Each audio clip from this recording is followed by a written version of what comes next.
Okay, thank you. Welcome back. I'm happy that there are so many people who are holding out. Obviously, at many conferences, lunchtime is the critical time, and after lunch people are vanishing. But I'm really happy that you are here.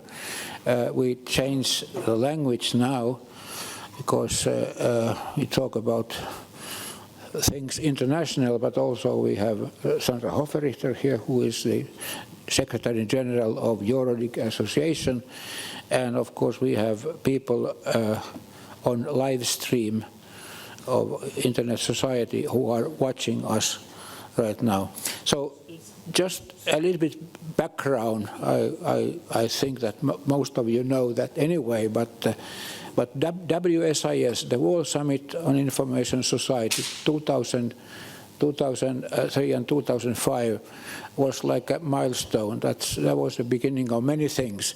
One of them was, well, at these meetings, especially 2005, it turns out that the critical political fight will be over Internet governance. And of course, at that time, there were two views. One was that it should be United Nations, it should be ITU, and the other was that so far Internet had developed well based on a multi-stakeholder model, and that should continue. And the compromise, there were big fights deep into the night in Tunis, but finally the compromise, or part of the compromise, was that an Internet governance forum should be set up to enable discussion, dialogue on things related to the Internet without any barriers between various stakeholders, not to take decisions, not to make any binding decisions, but to influence those fora in the world where decisions are made. That was the beginning. The first Internet Governance Forum was in Athens 2006. It was followed by others year by year by year. But another development also started at that time, and that was that there started to be offspring of the IGF. Children appeared in all parts of the world. And like they say, you know the tree by its fruits, it says in the Bible, and I think that the tree has been very good because the fruits have been plentiful and effective. IGF's children today number, according to the latest statistics, 85 national initiatives comparable to what we are here, and 17 regional ones, including EuroDIG, among others. There are also youth fora, and all told, it's about 140, something like that. Now, what we have here is actually an interesting multi-layer structure of Internet governance-related discussion. And the question is, how could it percolate from bottom up and also top down?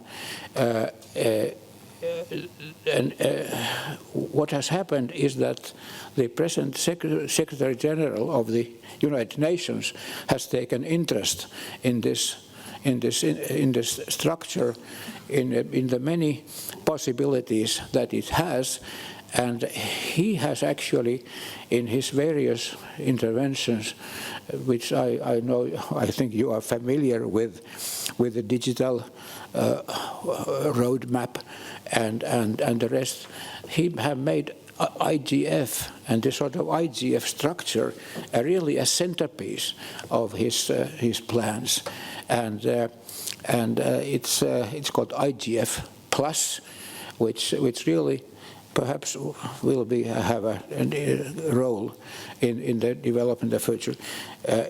Now, in this phase, what is going on, as you know, it's the preparation of the Global Digital Compact, GCC, and I hope that we have from Geneva, we will have Anja, Gengo from the IGF Secretariat discussing that. But first, let's go to what we have here on the screen. And this is one of the wonders of the internet, actually, that who did this translation? I don't know. We don't know. It was not done by EuroDIG. It was just came from somewhere, mystically. But anyway, you have it in Finnish, but what follows is, of course, will be in English by Sandra. Thank you very much.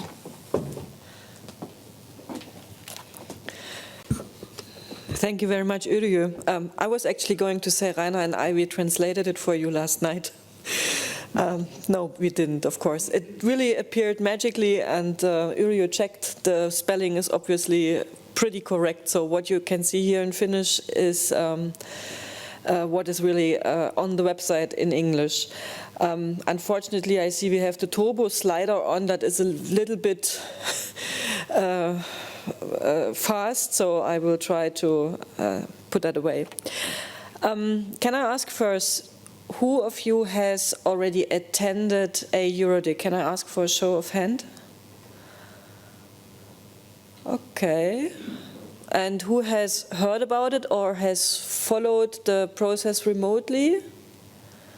Okay, so almost everyone in the room has an idea about what I'm going to say now. That's why I can keep myself pretty short. We are now preparing for the 16th EuroDIG, and I'm more than happy to have been invited by Finland, in particular by Tampere University, to be the host of the next EuroDIG. It will take place on the 6th till the 7th of June. For good purposes, we've been to early June to avoid midsummer. And it will, as said, already take place at the University of Tampere. You see that nice image. I guess everyone is familiar with it, but I think there is a lot of symbolism in this picture, in this image, about transformation from an industrial age to a technology age, but also the power that a water down can gain in terms of bringing up new ideas and new structures.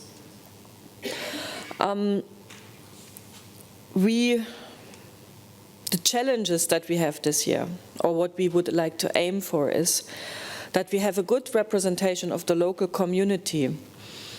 You all know that the pandemic has changed the behavior, how we are attending in conferences, and this year we had our first EuroDIG after the pandemic in Trieste, and it was really difficult to engage people to come back in person. Everyone is now used to join online, and we found that a lot of creativity and a lot of interaction that you usually have at conferences is missing when the majority is online.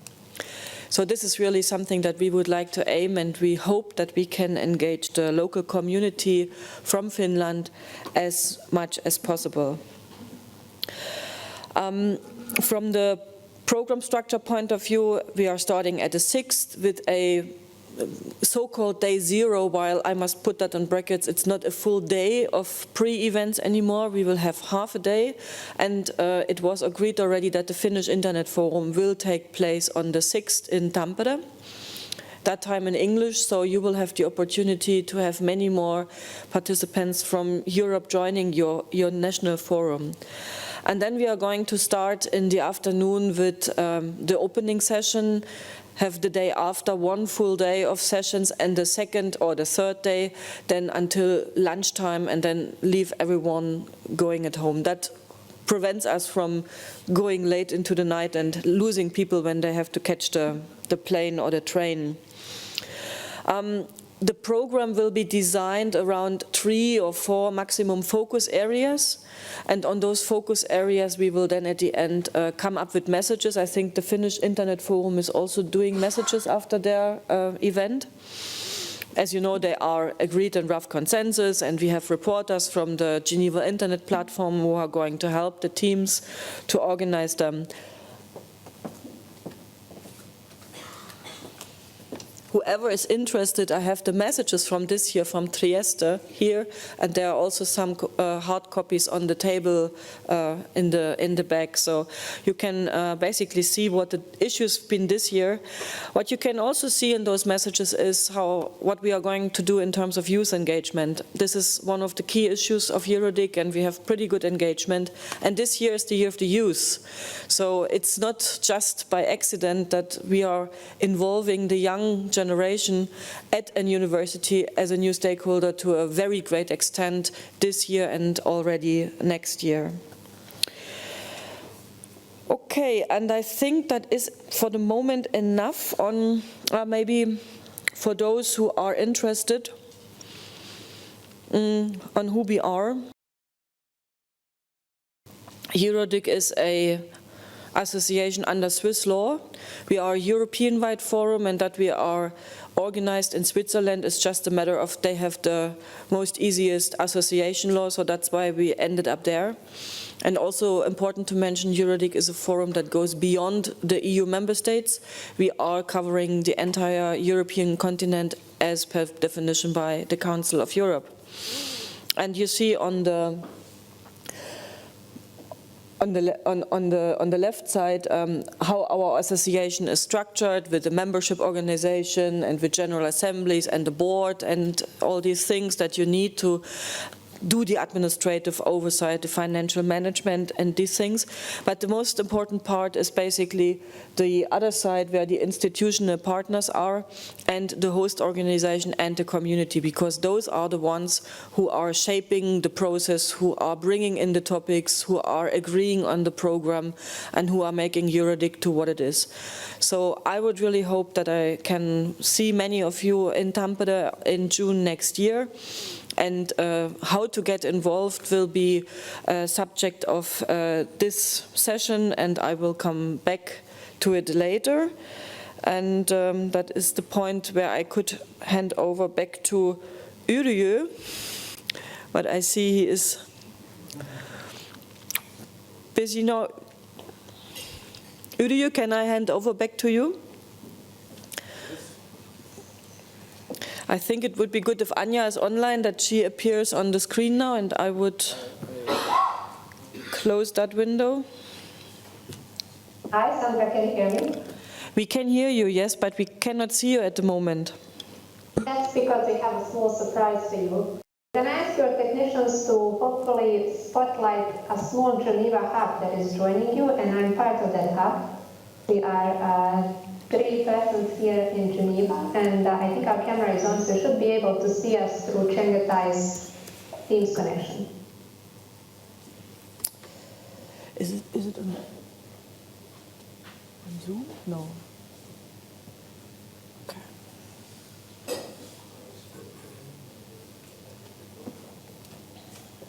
I'll just give a couple of seconds for the technical part to connect to the screen. We can see partially the screen from here, and I see that we're still not projected there.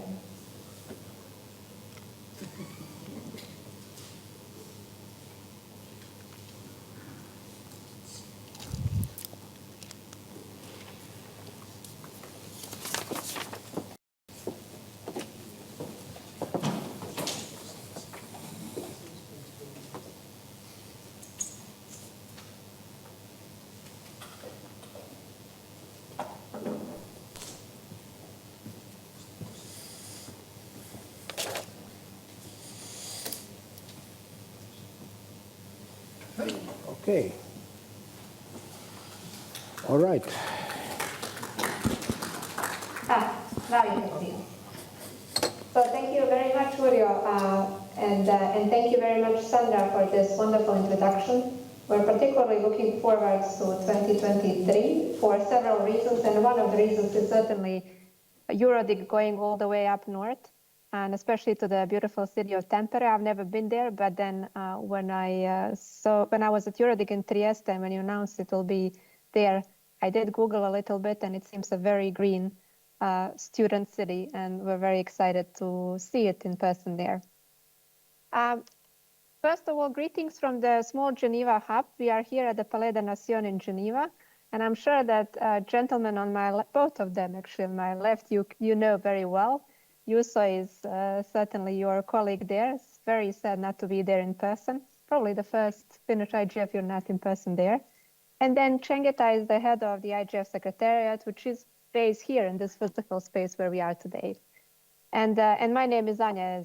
As Sandra said, I work at the IGF Secretariat, and one of the core responsibilities with me is work with the national, regional, sub-regional, and youth IGFs, including the pleasure to work with the Finnish IGF and a number of community members from there. Yrjö mentioned very well, we are in a year of a lot of dynamics and a lot of changes. And one of the change that may be coming our way is certainly the Visus Plus 20 review.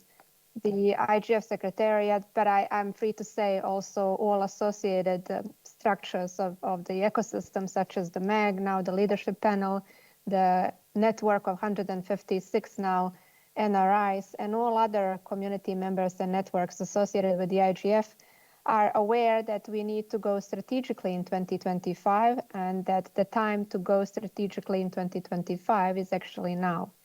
Over this year, we had a couple of workshops where we facilitated consultations with local communities to understand how do they see where are we now and whether there is something that we didn't achieve and we still have time. So to make some kind of a plan going forward to ensure that in 2025, the multi-stakeholder input to what is a traditional multilateral system will indeed be channeled in a way we want it to be channeled.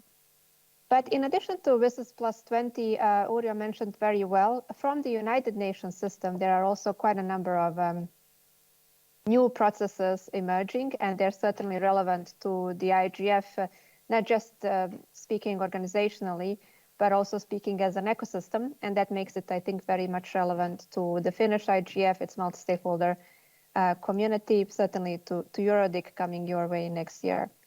One of those changes relates to the outputs of the Our Common Agenda report that was recently published by the Secretary General of the United Nations.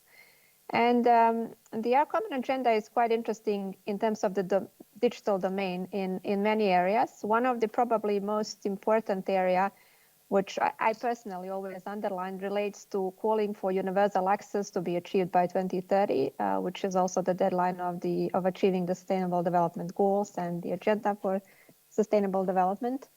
Digital has been recognized for years also by the United Nations system as a green card for achieving its goals, for accelerating sustainable development. And especially that's been really, I think, illustrated through concrete work with the portfolio of the current Secretary General serving his second mandate. And then, as I said, one of the outputs of the Our Common Agenda relates to the Global Digital Compact that Yrjö mentioned. So let me maybe, to set up the scene for our discussion to come, say a few words, which I think all of you that read about the Global Compact also know. The IGF Secretariat is not directly involved in the implementation of the whole process of the Global Digital Compact, but of course, as part of the United Nations system and as part of the work that's relevant to the IGF, we are closely following and contributing to it as much as we can within our capacity. So back to the roots, how did the Global Digital Compact emerge? I think technically we can see it that it emerged from a process that was multilateral to a good extent, which is the recent 75th anniversary of the United Nations, when the member states adopted the declaration on the commemoration of the 75th anniversary. And in that document, in I think paragraph 13, the member states said directly that we will improve digital cooperation. Now, for the IGF, that certainly rings certain bells, especially because the process comes from the member states. But I think all of us working in the IGF sphere as a multi-stakeholder domain, first of all, should recognize that that declaration also did underline that the United Nations will position itself, or can position itself, as a platform for all stakeholders to participate in deliberations for bringing affordable digital access for all and improving the overall digital cooperation. And then building on that declaration, the Secretary General in a year after did issue the report that I mentioned, our common agenda, and proposed forming or developing, designing Global Digital Compact. The Global Digital Compact, according to the word of the report, should outline shared principles for an open, free, and secure digital future for all. It specifically refers to a couple of concrete issues that it should reflect, especially on reaffirming the fundamental commitment to connecting the unconnected, avoiding fragmentation of the internet, providing people with options to how their data is used, application of human rights online, promoting a trustworthy internet by introducing accountability criteria for discrimination and misleading content, and regulation of artificial intelligence. The compact is expected to be agreed through a technological track, which will be of multi-stakeholder nature, on the Summit of the Future. We have until the end of the year, all of us interested to contribute to this multi-stakeholder process, to actually submit input. What do we see as the globally agreed values for these areas that I've just mentioned through Global Digital Compact as a mechanism? And I believe by the end of the year, if you visit the UN Tech Envoy's website, then you can submit there your contributions.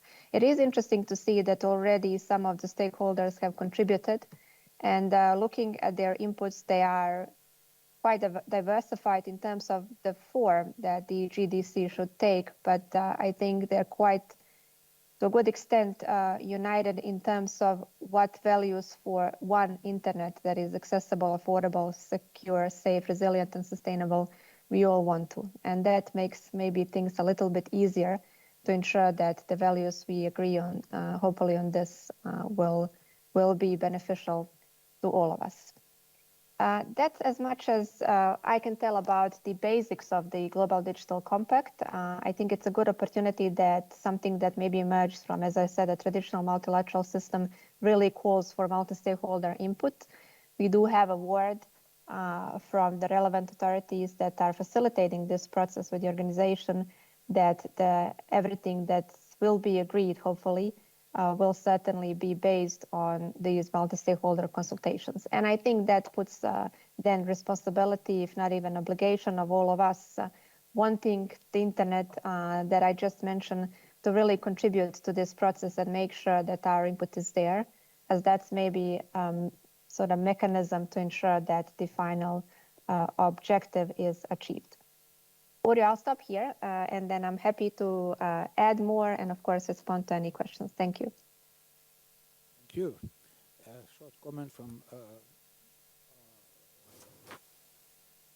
and then we go to Fuhr, who is at an airport somewhere and waiting for her flight. But first, Sandra, thank you.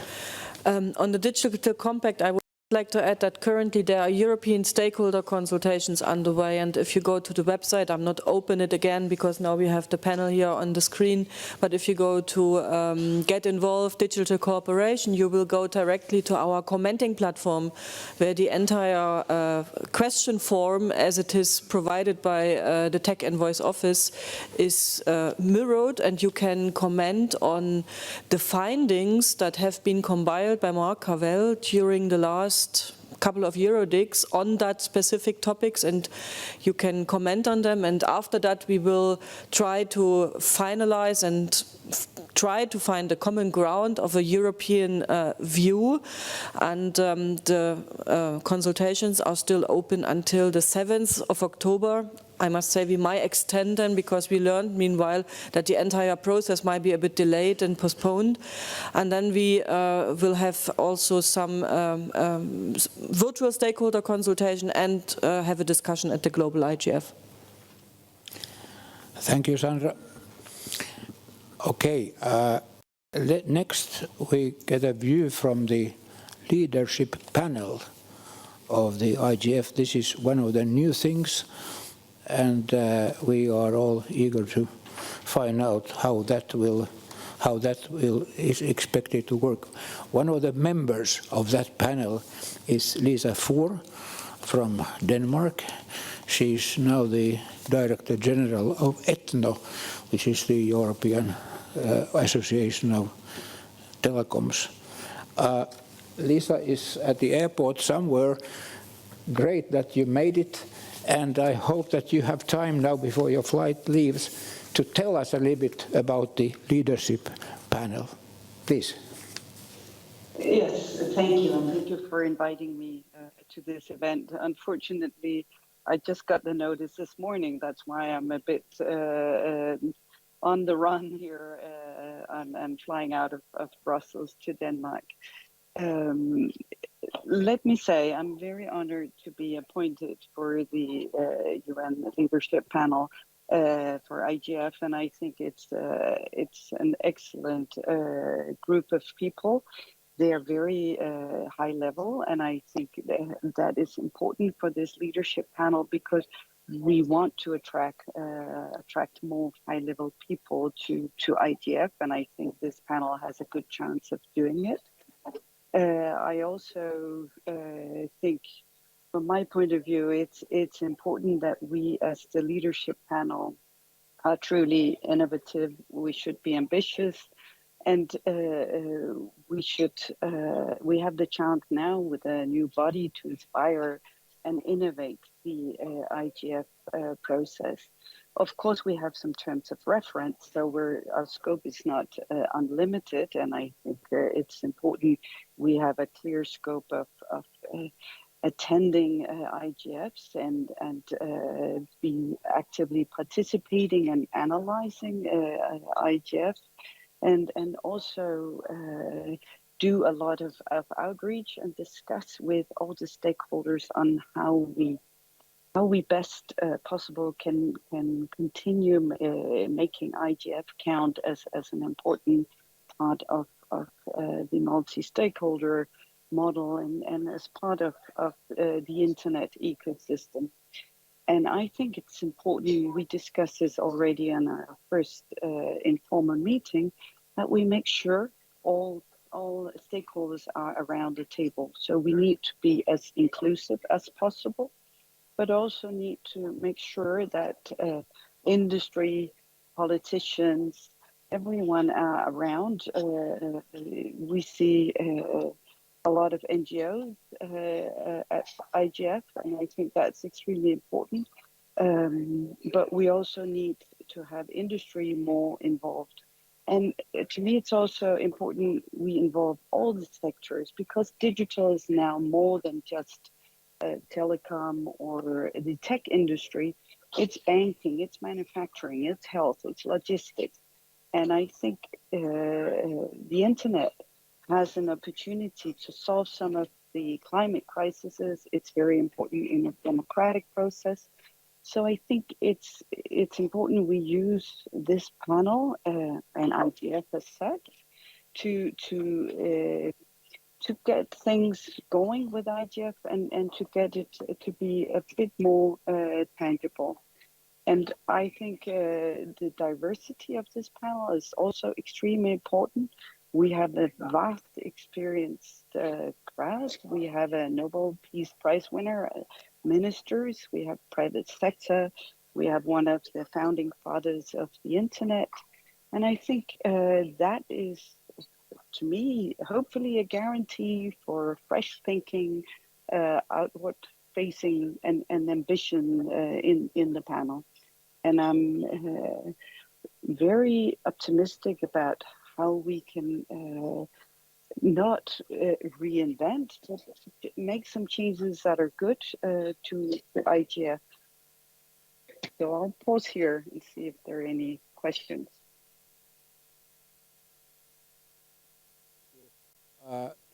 For a view from a national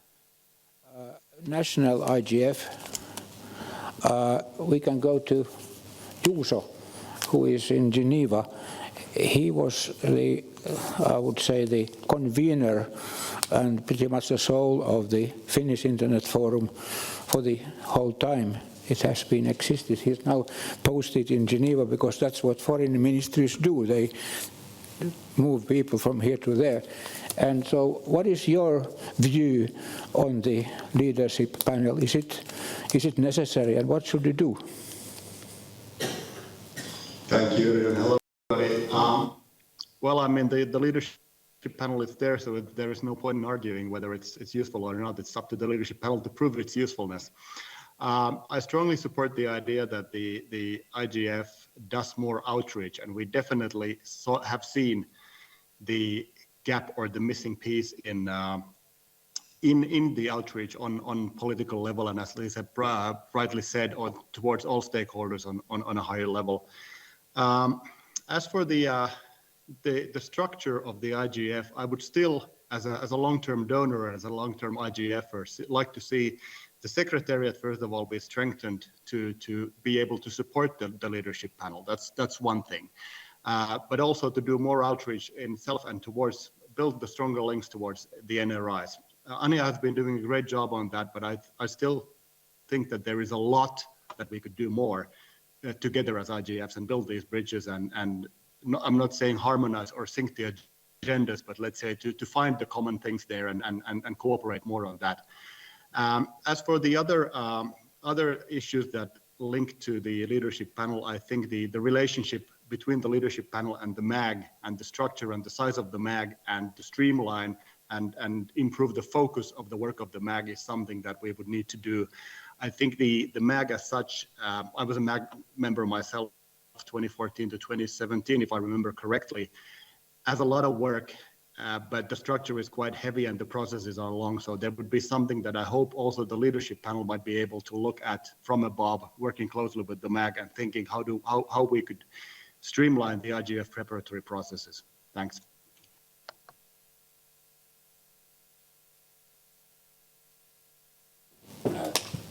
Perhaps a regional perspective from you. I full-heartedly agree with what the previous speaker have been said. Let me just add what my hope might be. The existence of the leadership panel might raise the awareness also on a national and on a regional level within the policy-making area, fora, and also the industry, because those are the key players that we need to involve more, the legislators, those who are doing legislation, and also the industry, which is a key driver of any of the developments in our industry.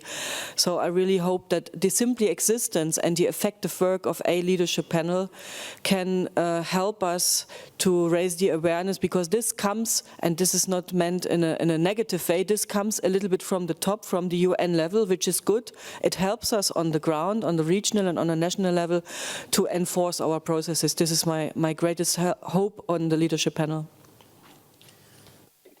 Sorry, can I add to all of this? Because I think two important points have been raised. One is clear and good relation to MAG is important. It's essential. I agree.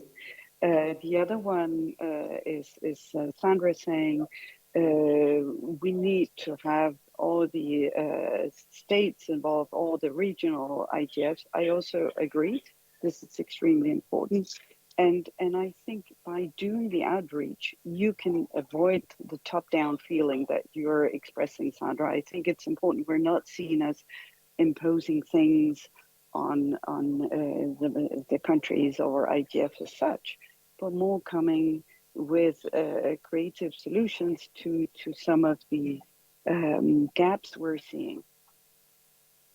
Thank you. Any questions or comments from the audience? Yes, Alex, please. From one of the online chats, Dr. Amesinu from the Benin IGF says that NRI work is one of the concrete successes we have in the IGF process in the world. Yes. What do you think?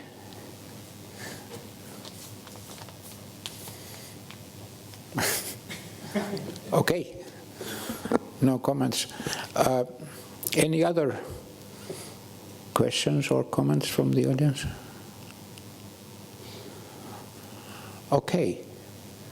So I think that we thank you and we let you go and get your flight, and wish just all the best for the leadership panel. Thank you.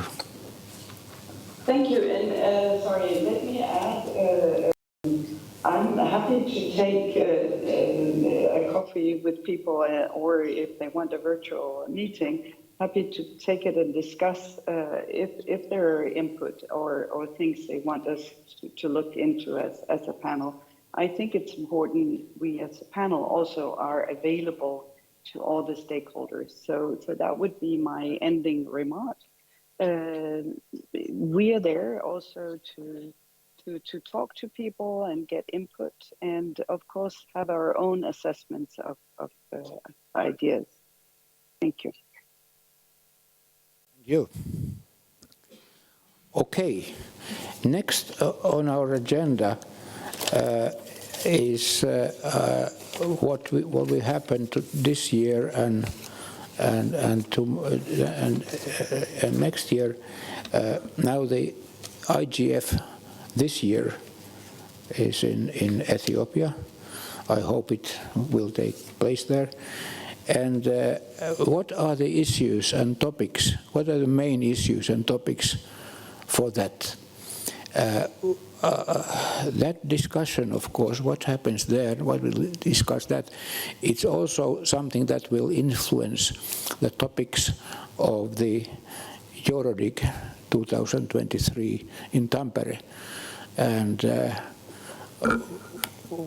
could I ask Geneva to catch on that? Would Chengetai perhaps, would you say a word about the topics and issues of the IGF 2022?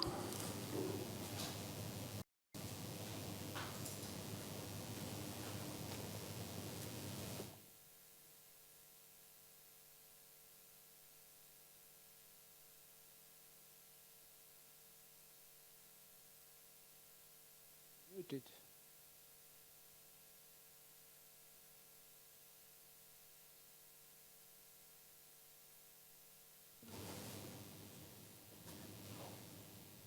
Oh, sorry, did you hear any of that? Yes, we did. Oh, okay, great. So after a Global Digital Compact, and we have 5 main themes. So let me just bring them up just so that I just don't make a mistake on our main themes.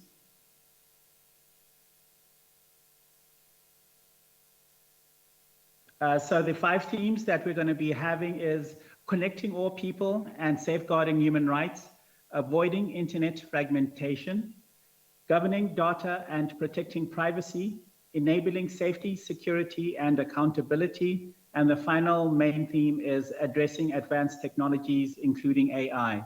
So these themes are derived from the 7 of the Global Digital Compact. So we've reduced them to 5.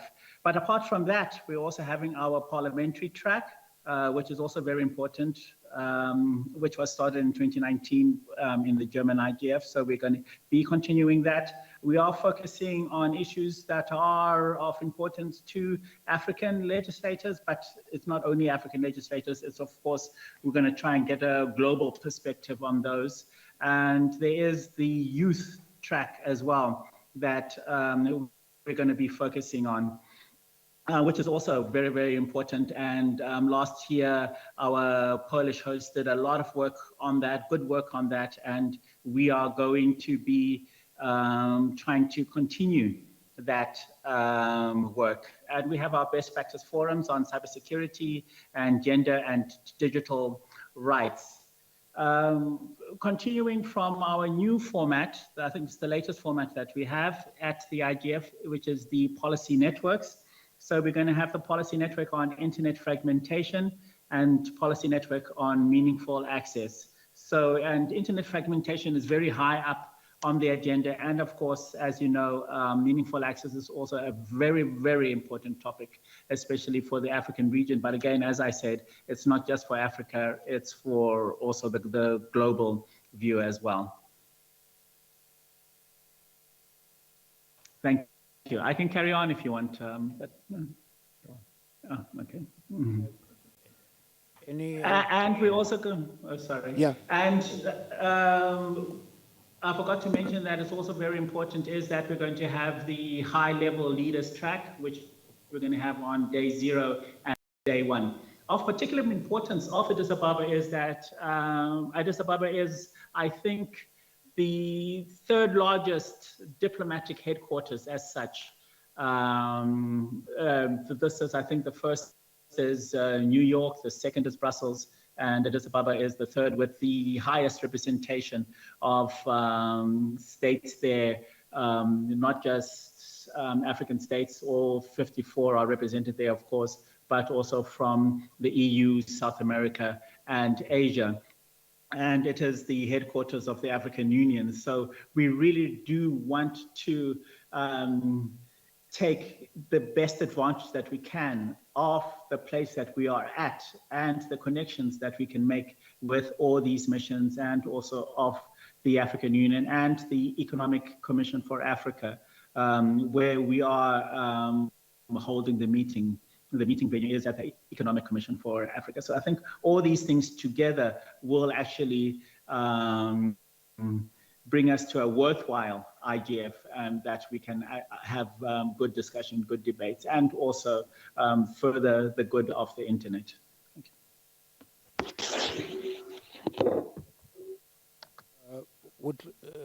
Would Juuso like to add anything to this? No, I think as for the teams, of course, Chengetai and his team know best how the preparations are going, and I'm glad to hear the importance of Addis Ababa for the African community and also the themes. As for the NRI preparations, I think the Global Digital Compact, let me go back to that a bit. We need to think how we approach this theme nationally and how we deal with it at the Finnish IGF, the Finnish Internet Forum in Tampere next year. And as you reminded us, or was it Sandra, that we're going to be doing the next year's edition completely in Finnish. I think that opens up a whole new perspective to the national discussion on these issues, as we first of all can expect foreign guests to join us and join the discussions, and also rethink how we engage remotely with Africa on this and other developing regions. So those are my quick reactions. Thanks. Anja, any additional points from there? Also for the national and regional initiatives, we do have a new NRI, which is for the small island developing states. And these states do face particular problems when connecting to the internet due to their isolation and their small size. So they cannot really take advantage of these economies of scale or share, because they do not border other states, so they can't pool their resources that easily. So I think that NRI is also a very important one, and it's one of the newest that we have, and we're going to have meetings again there for the IGF 2022. And my last point is the annual meeting is very important, but the intersessional activities are also equally as important. The IGF is not just a one meeting, whether you are an NRI, NRIs are not just one meeting. The global IGF is not just one meeting. It's the work that happens throughout the year, and also whether it be capacity building, whether it just be concentrating on these issues that we have on an intersessional basis, that is very important. And we also have to look forward. So we're not just thinking of the annual meeting in Addis Ababa, but we're looking forward. We're looking at the meeting that we're going to be having next year in Asia, hosted by Japan. And we're looking forward, as well as Anja mentioned, we're looking forward to the WSIS review in 2025. So we really have to look short, medium, and also long term for the IGF. Thank you. And now for the view from a regional NRI, Sandra. Thanks, Yrjö. Chengetai just mentioned it. IGFs, the global, the regional, and also the national one, possibly are not only a one-off show. It's a process that starts somewhere in the year, and for EuroDIG it starts just now. The call for issues is open until the 31st of October, so not too much time. And we would really like to encourage the Finnish community to submit the topics that are of particular interest but also have a European impact, and let us know what you would like to discuss next year in Tampere. Of course, having a EuroDIG, the regional forum in a country, should always have a little bit of flavor from the country, from the region that we are in. So we really depend on your ideas, and this process, or to submit a topic, is a rather easy process. You don't take any responsibility at that point, you just let us know what you think should be discussed. If you are instead interested to get involved and to become member of an organizing team, then you have the chance to click on this little tick, and we will come back to you. That's a process pretty much automated.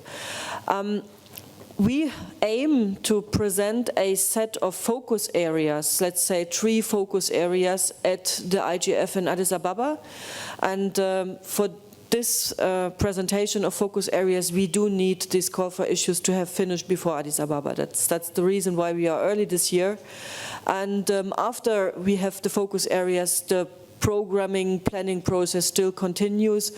I think we will have a consolidated program as usual somewhere in January or February, and start to work from there on how building the session. But there will be stakeholder consultations, virtual meetings. We will hopefully meet in Addis Ababa and have a chance to discuss the issues, but also how we would like to coordinate the preparation process and how we would like to coordinate the hybrid meeting, which is still something not new, but a little bit more than remote participation in the past. And I think I hand over to that next topic already. Thank you. On this topic, I just want to add that I very much hope that you who are present here and who are listening, especially if you are in Finland, that you really help us in the outreach for the EuroDIG in Tampere. I'm sure that there's a lot of potential interest, and of course the thing is that we should try to reach that, and for the next topic here, the Conference of the Future. That's something that we just put here because has been so much discussion about the influence, about the impact of the corona to the conference industry as a whole, whether conferences, face-to-face conferences are a thing of the past because of the pandemic, but also because of the climate concerns, and people don't want to fly, hours and hours to participate in something where they actually could just participate by computer screen. So any ideas of what the Conference of the Future should like would be welcome, also from the point of planning for the Tampere meeting, because that, with all the technical facilities that Tampere University has, that could be one of the big items, actually, big ticket items of the Tampere EuroDIG. The future of conferences. What kind of combination of face-to-face and electronic means of participation should be there? And we still have a few minutes time, so any ideas from the floor would be very much welcome. Yeah. Yes, can you hear me? Yes, please.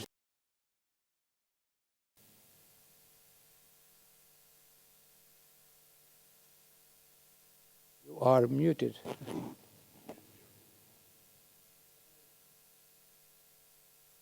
Okay, can you hear me now? Okay. I do believe that conferences of the future are going to be hybrid. I don't think traveling to conferences is going to die down or is dead. I think that there's value in conferences because conferences are not just what happens in the session room or in the workshop room or in the negotiation room. The biggest value or the biggest value add to conference is, of course, what happens in the corridors, what happens when you sit down and have tea or coffee with somebody that you have not met or you don't usually meet, and you talk, and that's where the fresh ideas come when you have those meetings, and whether they be scheduled or whether they be serendipitous meetings. Online meetings at the moment, I mean, we've struggled with this, and I'm sure Sandra as well has struggled with this a lot, is how to engineer that social aspect into the meeting, and that you definitely cannot do online yet. So I do believe conferences are still going to go strong. Thank you.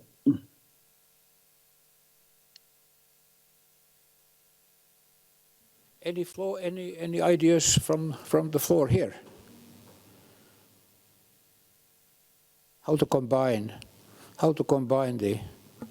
the good things that come with face-to-face conferences, face-to-face meetings, and using the tools that we used during the corona. Yes. I think one thing that we could not achieve online is mingling. And EuroDIG is actually known as one of the, or not one of the, but as a nice networking event. That was the feedback that we got from participants. So what we did when visiting yesterday, Tampere, we already were looking for a good place for a party. Where we are going to invite a global multi-stakeholder equal band, or whatever the name is, the jams, as we did it in Trieste. So yes, I do think we really have not to forget, I mean, let me put it the other way around. While in the past year, the focus was on including the remote participant to a greatest extent possible, and I think we should not give up on this theme. I think this community has pretty much achieved this goal. Remote participation for many fields as equal participation as being online, of course without the talks that you have on the corridor. But we should not forget what we are going to do for the participants that take the effort and that do travel. And for them, we really have to think about nice networking opportunities. That means chairs, space to sit down, have a small discussion, have an evening event, and all these kind of things that sound a little bit luxurious, but they are definitely not, because this is the value for someone who takes the effort and travels. Otherwise, the person could stay online. But we also realized that fully online panels, for instance, are also not very beneficial for participants that are on site. So we also have to think on this side how we can guarantee that always at least one person who is involved in a session is in the room, because otherwise it's going like watching TV. And we had these kind of sessions in Trieste, and we have not been prepared. We did not expect it to happen, but it happened. So we really have to think about how we can guarantee that at least someone is in the room who then connects the participants in the room, with the participants that are online, and really makes it a good thing. That needs totally different set of skills, skills in terms of moderation and attention and these kind of things. And I think these are the challenges, and that comes along with it is that you basically need multiple hands that operate a computer, that choose a screen, that connect, that talk, and so on and so forth. And this is something that we at the moment do not have. There is a beep tone here. Okay, I stop here. I take that as... That signal was not for us. I think that they announced that there is a vote, but we are not voting in this country. We could, well. Okay, we are close to the... Yrjö, may I intervene? Yes, Juuso.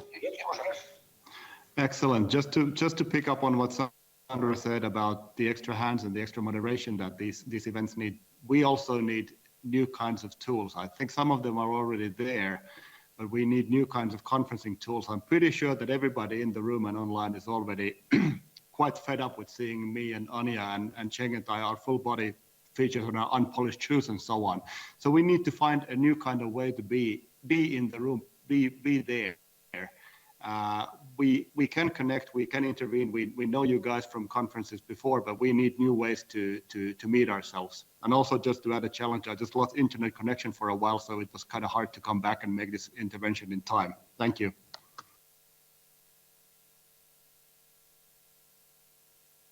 Thank you, Juuso, and thanks to the panel in Geneva. Thanks to Lisa. I hope you catch your plane.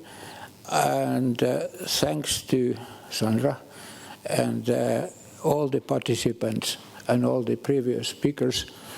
This was the Finnish Internet Forum 22, and I very much hope to see you, every one of you, in Tampere in June 2023. And not only that, but actually to provide ideas and suggestions and proposals to the substance there, because that's going to be a very good EuroDIG. Thank you.